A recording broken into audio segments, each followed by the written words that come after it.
H성형외과 백정환입니다. 남겨주신 CT랑 사진은 제가 좀 살펴봤고요. 질문 주신 내용 하나씩 보면서 조금 설명드리도록 할게요. 일단 저희가 얼굴뼈 분석을 할 때 일반적인 수치 분석을 좀 먼저 하는데요. 이렇게 하악각 사이의 거리를 먼저 재요.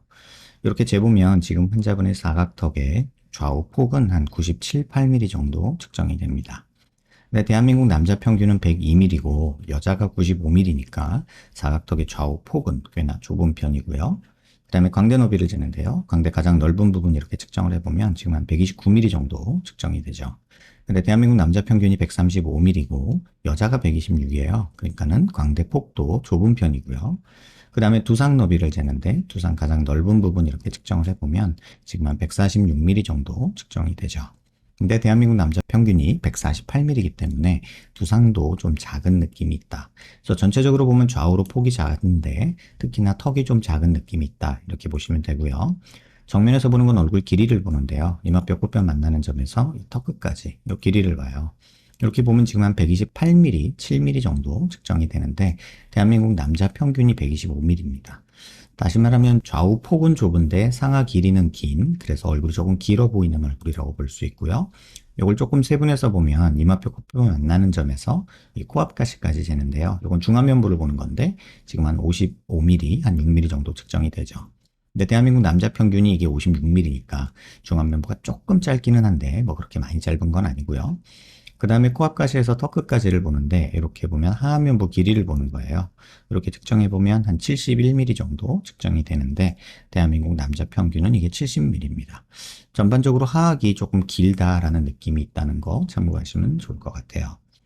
그 다음에 보는 건 이제 옆모습에서 보는데요. 보통 귓볼 기준으로 사각턱의 하방으로의 길이를 재는데 귓볼 기준으로 봤을 때 보통 남자 귀 밑각이 한 2cm 정도면 적당하다고 하는데 환자분이 한 2.5cm 정도 있으세요.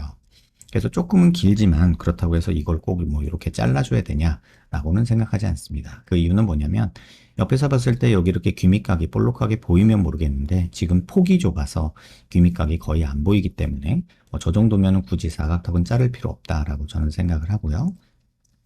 그 다음에 턱 끝에 이렇게 자를 대고 코를 기준으로 아랫입술 달랑말랑한 이런 선을 그어요. 그렇게 따지면 전진량이 지금 대략 한 12, 3mm 정도 부족한 굉장히 심한 무턱인 상황이죠. 근데 사실 보면은 코끝도 사실은 조금 낮거든요. 그래서 뭐 콧대 뭐 조금 높이는 거, 뭐 매부리 살짝 없애는 거, 그 다음에 코끝 조금 길어지면서 높아지는 거, 뭐 이런 것들도 생각해 볼 수 있는데 이런 기준으로 보면은 전진량은 조금 줄어들어서 대략 한 11mm 정도, 10mm 정도면 적절하지 않을까 이런 생각이 듭니다.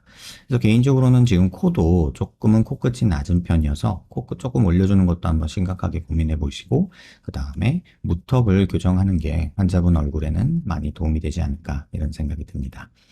그 다음에 45도 쪽에서 약간 정면 쪽으로 이렇게 틀어보면요. 이 부분이 튀어나오면 저희가 45도 광대가 나왔다고 하는데 거의 없죠. 그 다음에 관자놀이 꺼져 있고 여기 튀어나오고 여기 꺼져 있으면 역광대가 있다고 그러는데 뭐 여기 조금 있긴 하지만 뭐 남자여서 이 정도는 괜찮지 않을까 이런 생각이 듭니다. 그 다음에 이제 볼 거는 이제 비대칭에 대한 얘기인데요. 지금 이 얘기는 꼭 참고하셔야 될 것 같아요. 저희가 눈 기준으로 이렇게 수평선 그리고요. 그 다음에 얼굴 미간 중심에서 이렇게 수직선을 그려요. 치아 중심, 아랫니, 아래턱까지 해서 얼굴 중심 라인에 잘 맞아요. 근데 자세히 보시면 이 왼쪽과 오른쪽, 이게 오른쪽이고요. 이 왼쪽 좌우 폭이 굉장히 많이 다르다는 걸 알 수 있어요. 이걸 자로 한번 재보면요. 치아 중심 라인에서 오른쪽 사각턱까지 재보면 이게 46mm 정도 측정이 되고요. 그 다음에 반대쪽 왼쪽도 똑같은 위치에서 이렇게 재보면 이쪽이 한 52mm 정도로 한 6mm 정도 좌우 차이가 존재합니다. 왼쪽이 넓은 거예요. 그래서 이런 식이 왜 생기냐. 이게 이제 기본적인 원리인데요. 여기 폭이 증가하면 이 사각턱은 짧아집니다. 그리고 이 폭이 좁아지면 이 사각턱은 길어집니다. 그래서 실제로 그런가 왼쪽에서 이렇게 돌려서 보면 왼쪽은 조금 짧아져 있고 오른쪽은 조금 밑으로 조금 더 내려와 있죠. 특히나 지금 턱 관절 위치도 달라서 오른쪽 사각턱이 약간 뒤에 있는 모습도 보여요. 그래서 이런 비대칭이 이제 존재를 하고 고개를 들어서 보면 얼굴 미간 중심에서 이렇게 수직선을 그리고요. 턱 관절 있는 데서 이렇게 수평선을 그으면 지금 이쪽이 살짝 뜨죠. 이게 왼쪽이고요. 그러다 보니까 턱 라인 자체가 이쪽에서 시작해서 이렇게 간 다음에 오른쪽에서는 그렇게 되고 왼쪽은 점점 옆으로 벌어져서 이 폭이 좀 늘어난 게 보이고요. 광대에 있는 데서 수직선을 내려보면 지금 두상도 이렇게 보면은 이쪽이 조금 더 튀어나온 느낌이 보입니다. 그래서 전체적으로 보면 약간 이런 형태의 비대칭이 꽤나 존재하는 그런 얼굴형이기 때문에 좌우 비대칭, 폭의 차이 이런 것들이 보이고 실제로 자세히 보시면 눈 주변 뼈와 그 다음에 두상이 이런 식으로 삐뚤어진 걸 볼 수 있을 거예요. 그런데 실제 모습과 이 CT에서의 모습이 조금 차이가 나죠. 지금 CT라는 거는 제가 정렬이라는 걸 해서 차렷 자세로 만들어 놓은 거예요. 그래서 이 모습이거든요. 근데 실제 얼굴은 약간 이쪽이 더 넓은 듯 보이고 이쪽이 좁아 보이죠. 왼쪽이거든요. 근데 실제로 환자분이 어떻게 지내시는지 보면은 이렇게 고개를 돌리시는 거예요. 그래서 눈꺼풀 아래에서 수평선을 이렇게 그려보면요. 이렇게 그려보면 지금 자세히 보시면 이쪽을 조금 낮추고 있죠.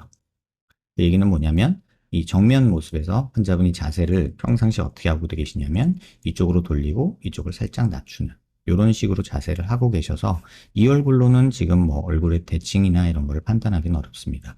이 얼굴로 판단하는 게 맞고요. 그래서 지금 상태에서는 무턱을 교정해 주는 게 맞고 그 다음에 턱에 체부 볼륨을 만들어야 이쪽 턱선이 좀 살아나는 모습이 만들어지게 돼요.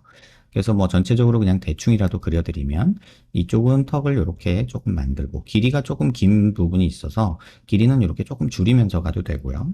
그 다음에 턱 앞으로 10mm에서 11mm 정도 이렇게 턱에 전진량을 만들어주고 그 다음에 이쪽 부분, 체부 쪽이나 귀밑값 부분 이런 부분에 볼륨을 조금 주는 게 환자분의 턱선을 만드는 방법이다. 이렇게 보시면 될 것 같아요. 불만사항 보면 무턱이어서 하악이 너무 빈약해 보여요. 좌우 폭이 좁은 것도 있고 전진량이 부족한 것도 있는 또 이렇게 보면은 체부 볼륨 이쪽도 볼륨이 많이 없는 그래서 전체적으로 보면 약간 이런 식으로 턱이 만들어져야 되는 이런 식으로 옆으로도 만들어져야 된다는 거죠. 입이 너무 튀어나와 보여요. 지금 보면 상악은 발치를 한번 하셨어요. 그래서 상악은 발치를 하셔서 조금 집어넣는 상태이긴 하지만 그래도 입이 좀 나와 보이는 느낌은 코가 낮고 턱이 무턱이 심해서 그렇고요. 턱 라인 또렷하게 하려면 이 옆으로 만드는 체부 볼륨이 중요하고 무턱 보완하는 건 전진이 중요하고요. 이중턱은 무턱인 환자들은 모두 다 가지고 계세요.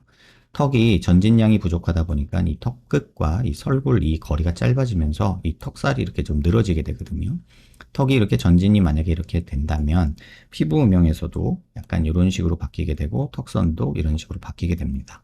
그래서 이런 식으로 수술하는 거를 조금 선택을 하셔야 될 것 같고 호두주름은 이건 습관이거든요.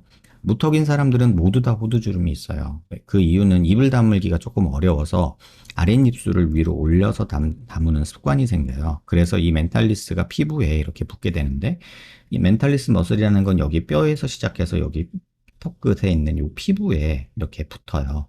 그래서 이 근육이 수축하면 이 부분이 훅 꺼지면서 근육이 붙어 있던 피부 부분에 이렇게 찌글찌글한 이런 호두주름 같은 양상을 보이게 되죠.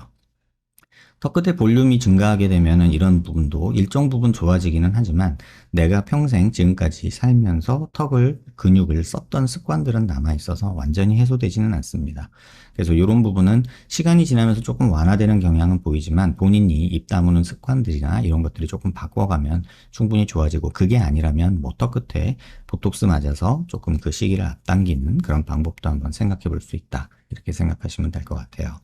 그래서 환자분한테 꼭 말씀드리고 싶은 거는 얼굴 좌우 폭이 좁은 약간은 긴 얼굴형이고 턱끝 길이를 살짝 줄이면서 전진하는 게 좋겠다는 생각, 코끝을 살짝 올리면 좋겠다는 생각, 그 다음에 얼굴 비대칭이 있어서 좌우 폭이 다른 그런 문제는 어쩔 수 없이 갖고 가야 된다는 그 얘기를 꼭 드리고 싶네요. 충분히 교정은 가능한 내용이고 뭐 갸름한 턱, 각진 턱 다 만들 수는 있지만 개인적으로는 폭이 좁고 긴 얼굴이라 너무 갸름하게 가면 오이상이 될 것 같아서 남자니까 조금은 약간은 이런 형태의 각진 턱 모양을 만드는 게 조금 더 좋지 않을까 이런 생각을 해봅니다.